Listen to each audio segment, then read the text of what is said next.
Há 160 anos, nas florestas do norte da Índia, as ruínas de uma grande cidade perdida foram descobertas. Em seu interior havia um complexo de templos entre os mais elaborados jamais achados na Índia. Embora aclamado como uma obra-prima de arte e arquitetura, ele escandalizou ocidentais e indianos porque cobrindo as paredes do templo estavam as mais explícitas representações do sexo no mundo. Essas magníficas esculturas pretendiam excitar ou elas têm um propósito mais profundo? Sou John Rhys Davis. Junte-se a mim para desvendarmos os mistérios dos templos indianos do Kama Sutra a seguir em arqueologia.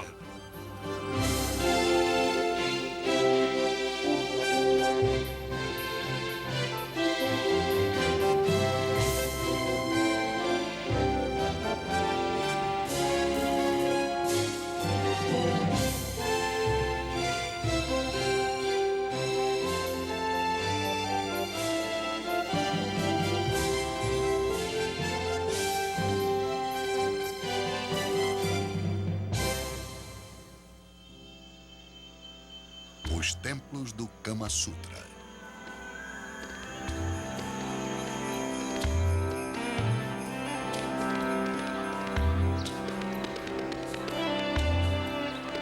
Nas montanhas no norte da Índia, onde um rio profundo corta as ravinas e retalha a terra, surgiu uma grande dinastia. Por 300 anos, seus governantes prosperaram. Aqui em Khajuraho, eles erigiram sua capital. E alguns dos maiores templos que a Índia já tinha visto. Estas montanhas de pedra representam um universo em miniatura. Esculpido nas paredes está o conjunto da vida. De deusas e reis. Pessoas comuns fazendo coisas do dia a dia. Hoje os templos são um imã para visitantes ocidentais. O que torna Khajuraho irresistível é sua surpreendente exibição de esculturas eróticas.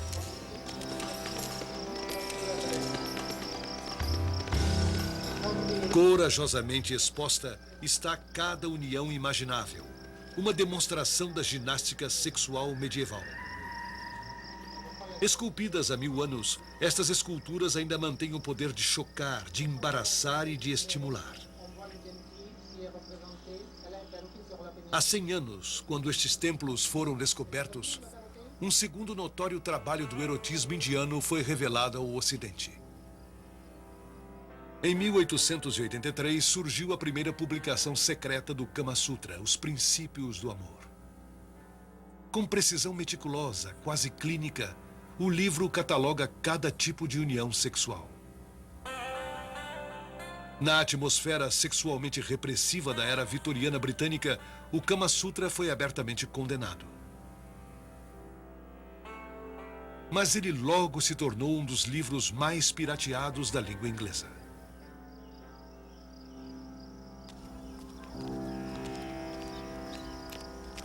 Enquanto o Kama Sutra simplesmente descrevia posições sexuais, em Khajuraho, as esculturas as mostravam em público para todos verem.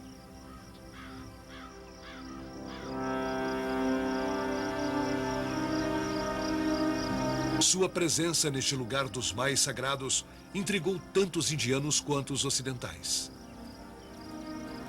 Após um século de pesquisa, os arqueólogos acharam algumas respostas. A história moderna dos templos começa sob o Raj, a lei imperial britânica na Índia.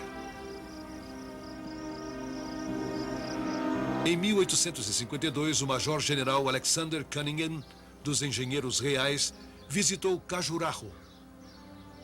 Nos 30 anos seguintes, ele conduziu um amplo levantamento do local. Hoje, proteger estes monumentos é uma luta sem fim. A maior preocupação são os efeitos destrutivos do clima tropical da região. A temperatura oscila próximo a 40 graus. A chuva atinge 1,016 milímetros a cada ano. Nesse ambiente quente, os fungos, algas e musgo vicejam. se infiltrando nas pedras, desfigurando a superfície das estátuas. Durante a temporada da monção, a água da chuva penetra nas fendas, enfraquecendo as paredes de sustentação. As fundações inundam, ameaçando a integridade das estruturas.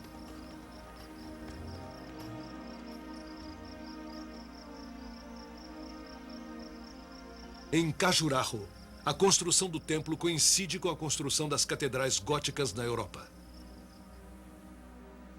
Na Universidade da Pensilvânia, o historiador de arte Michael Meister tem um interesse especial no papel da escultura nesses templos.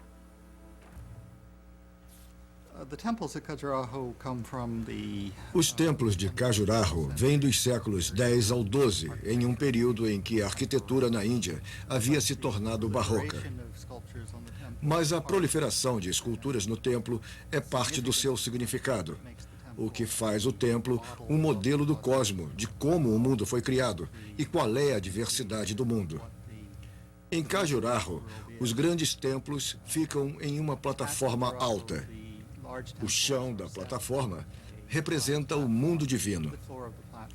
No porão, nas molduras ali existentes, onde você fica sob o nível divino, há um painel de figuras que se estende por todo o porão, que mostra cada aspecto da vida humana.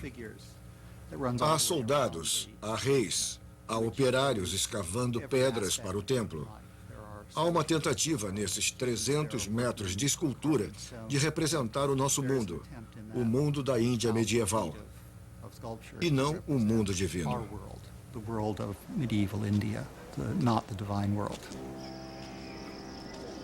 Muitas culturas contêm representações simbólicas do universo.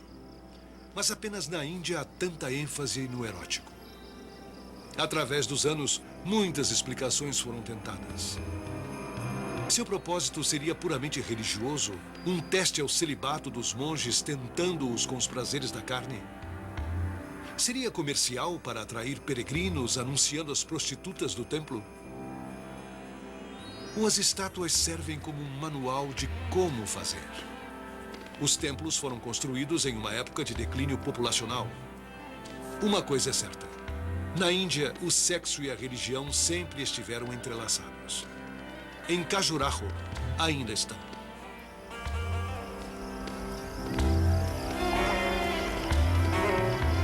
Todo ano, no outono, as mulheres da cidade participam de um antigo ritual de fertilidade. Toda manhã elas levantam ao amanhecer, vestem suas roupas mais finas e se dirigem ao templo Shausat Yojin. Lá, antes de entrar no templo, fazem oferendas de flores e água.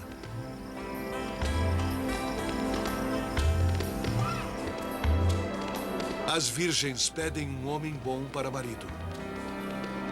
As mulheres casadas pedem para serem abençoadas com filhos.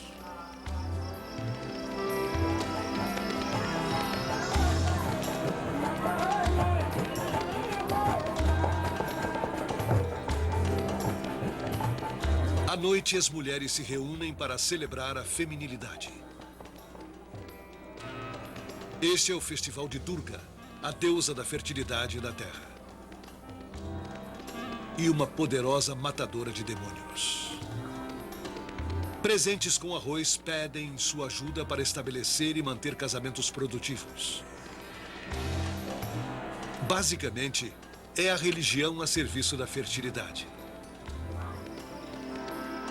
A historiadora de arte Devonga Nagasai é uma destacada autoridade em erotismo indiano.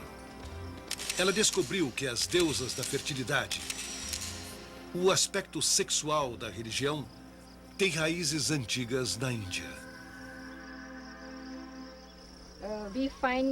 Nós descobrimos figuras eróticas de arte indiana do século II a.C. em diante. E elas eram consideradas auspiciosas, isto é, traziam boa sorte. Eram motivo de fertilidade e elas deviam remover o mal. Imagens eróticas datam de ainda mais cedo, no 2º milênio antes de Cristo. Esta gravura vem de um culto a uma deusa. Ela possuía poder sobre os problemas fundamentais da vida, sustentando essa geração e produzindo a próxima. E esta é a mais antiga representação conhecida de um ato sexual na Índia. Com o tempo, as imagens se tornaram mais refinadas, mais artísticas. Às vezes, os casais são mostrados se acariciando e não em poses eróticas. Em Khajuraho, eles ajudam a proteger as entradas do templo. Mas quando era requerida a poderosa magia religiosa verdadeira, não havia nada mais efetivo quanto o sexo explícito. E como uma sexualidade religiosa floresceu na Índia, o sexo secular também, culminando com o Kama Sutra.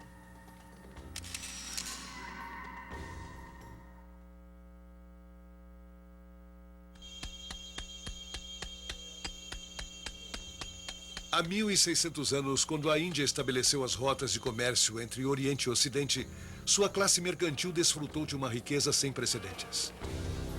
Nas cidades surgiu uma cultura sofisticada, tão refinada a seu modo quanto a da Grécia clássica. Mercadores ricos e ociosos se tornaram conhecidos como os Nagarakas, cidadãos respeitados. Os Nagarakas levavam uma vida boa, cultivando todas as artes, incluindo a arte do amor. Foi para eles que o Kama Sutra foi escrito, como o historiador medieval Kerapodhyaya explica.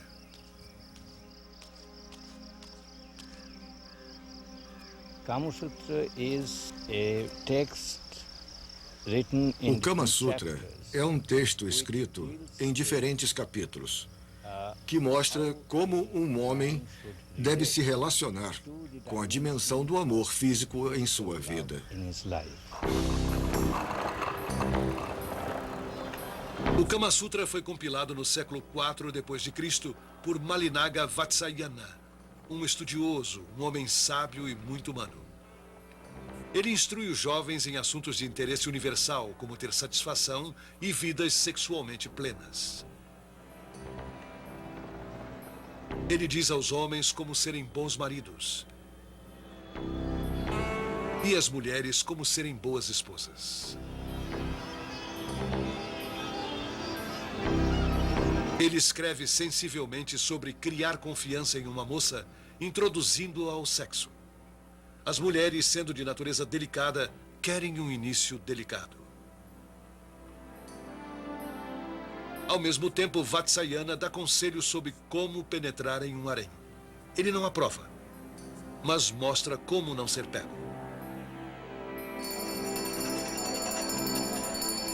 Na época em que o Kama Sutra foi compilado, outros estudiosos recolheram e codificaram o antigo texto que formou a base da religião hindu. Os mitos e as lendas que eles reuniram reforçaram antigos elos entre religião e sexo.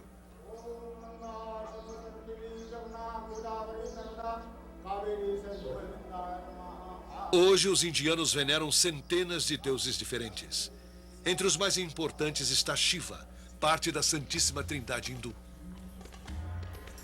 Ironicamente, Shiva é tanto deus do ascetismo como o chefe yogi e um entusiástico violador de mulheres.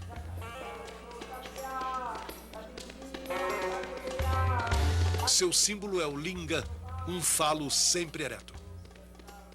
Khajuraho possui um dos maiores da Índia. Um imenso pilar de pedra com 2,5 metros de altura e mais de 1 metro de diâmetro.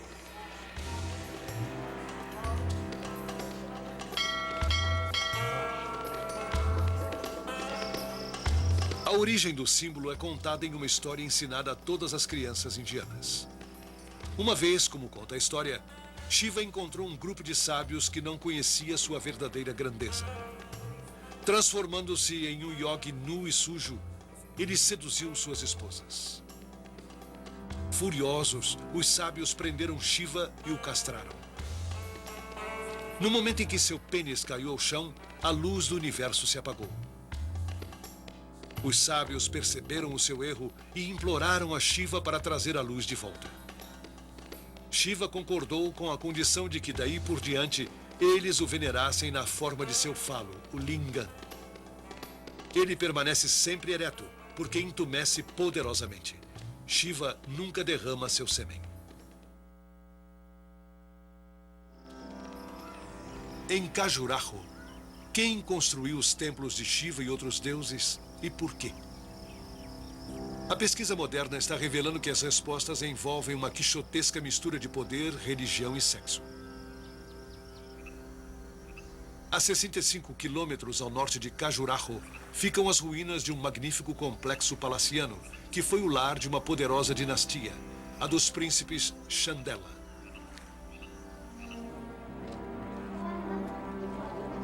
No século V d.C., os grandes centros de comércio indianos estavam em declínio. O poder mudou para o campo. A exemplo da Europa, a Índia entrou numa era negra. Uma sociedade feudal de camponeses se desenvolveu, dominada pela aristocracia rural. Nesta região, no norte da Índia, foram os Chandela que agarraram o poder. Historicamente, os templos serviram a propósitos políticos. Eles proclamavam a riqueza e a importância do Chandela para todos verem. Estabelecendo alianças com os Brahmanes, a classe clerical, os príncipes consolidaram sua permanência no poder. Mesmo assim, a dinastia Chandela não durou muito tempo. Em poucas centenas de anos, os feudos familiares fragmentaram seu poder e o símbolo de seu reino, os templos, desapareceram da história. Com a queda das grandes dinastias como a Chandela, a construção de templos em toda a Índia declinou. Mas em um lugar a tradição de esculturas monumentais foi mantida.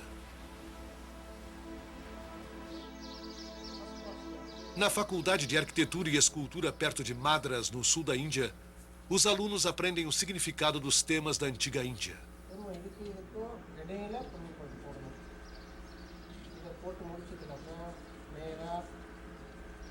Sob a tutela de mestres modernos, eles aprendem a esculpir a pedra usando as ferramentas dos grandes escultores do passado.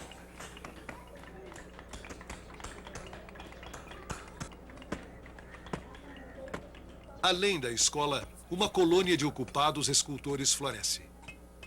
Dúzias de pequenas oficinas despejam estátuas aos montes. Geralmente são negócios de família, passados de pai para filho. Do mundo inteiro chegam pedidos de estátuas para restaurar velhos templos ou para adornar novos.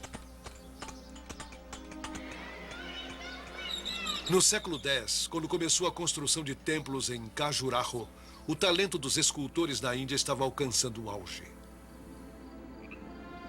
E a sofisticação da arte é corrompida. Toda a cultura aristocrata e dos servos tinha desenvolvido superstições menos mundanas. As esculturas elegantes de Khajuraho restauraram antigas crenças divinas da poderosa magia do erotismo.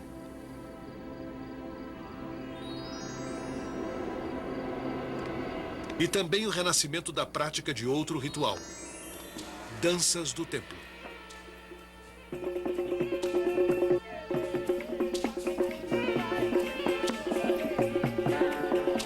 Cada templo convidou devadases para dançar. Prostitutas sagradas, consortes simbólicos dos deuses para quem dançavam.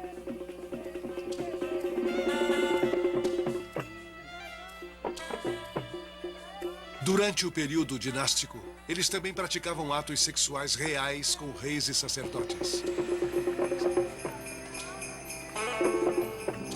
Satisfazendo as necessidades carnais e espirituais, eles espalhavam o poder mágico do sexo.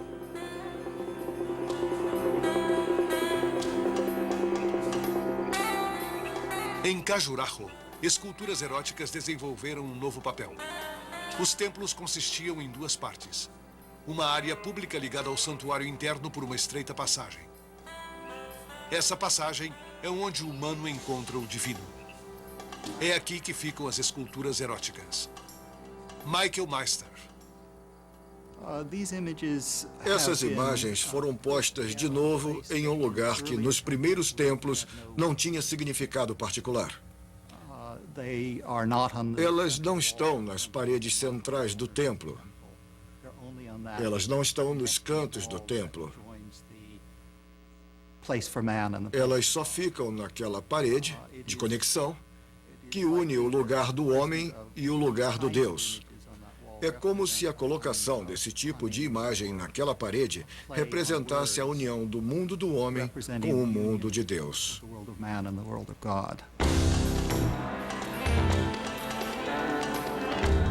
A antiga tradição de ligar o homem e Deus através do sexo não é facilmente aceita na Índia moderna. Mostras públicas de afeição tão inocentes quanto andar de mãos dadas não são bem vistas. Até o cinema, cujos cartazes prometem paixão tórrida como um romance americano, não atrai público.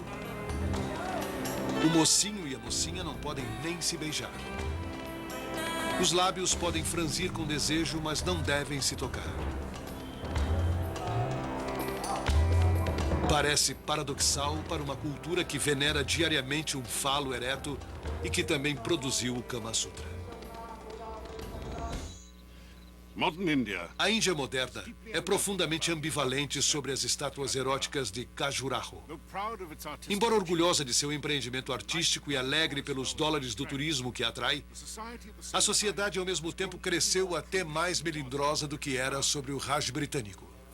Após a independência em 1948, a Índia aprovou legislação proibindo certos tipos de comportamento sexual. A primeira dessas leis, lá decretadas, diz que um membro do parlamento, um antigo colega de Mahatma Gandhi, solenemente sugeriu que as estátuas de Khajuraho fossem concretadas.